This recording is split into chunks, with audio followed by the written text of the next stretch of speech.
समय आया सत्यवान का, तो सत्यवान ने अपना इच्छा जताया कि हे पत्नी, हे स्वामी, मेरी आखिरी इच्छा ये है कि मैं तुम्हारे गोद में सोना चाहता हूँ। अगर हमारी मृत्यु भी होए तो तुम्हारा गोद में ही हो। तो पत्नी ने रुदन करते हुए बोले कि नहीं प्रभु, हे प्रभु, ऐसा नहीं होगा। मैं आपका प्राण ऊपर से छीन के भी लाऊंगा, लेकिन मैं आपको जीवित आके ही रहूंगा। तब सावित्री ने घोर पूजा किया वट सावित्री का।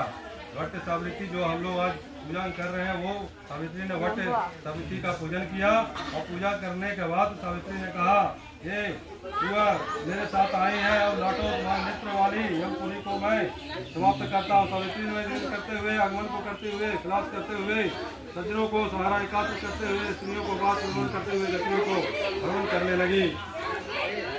कौन सा क्या फल है नहीं, सनातन धर्म विस्तार पूर्वक मुझसे कहिए।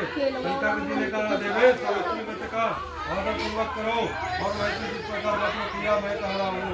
ज्येष्ठ शुक्ल तिथि को प्रातः धान को करते हुए, रात्रि को वहन करें, नियमों को यदि करते हुए उपवास करें।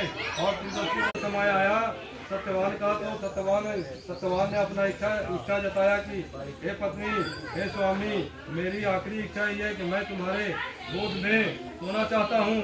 अगर हमारी मृत्यु भी होए तो तुम्हारा गोद में ही हो। तो पत्नी ने रुदन करते हुए बोले कि नहीं प्रभु, हे प्रभु, ऐसा नहीं होगा।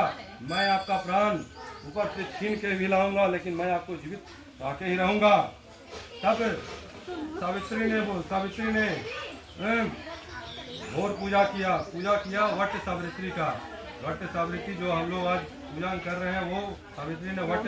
लेकिन अब ये प्रथा नहीं चलता है, ठीक है। अब प्रथा यह है कि पिता जो है अपना पुत्री का वर वरण करता है। जो पिता अपने पुत्री के वर को वरण करता है, पुत्री उसको स्वीकार करती है।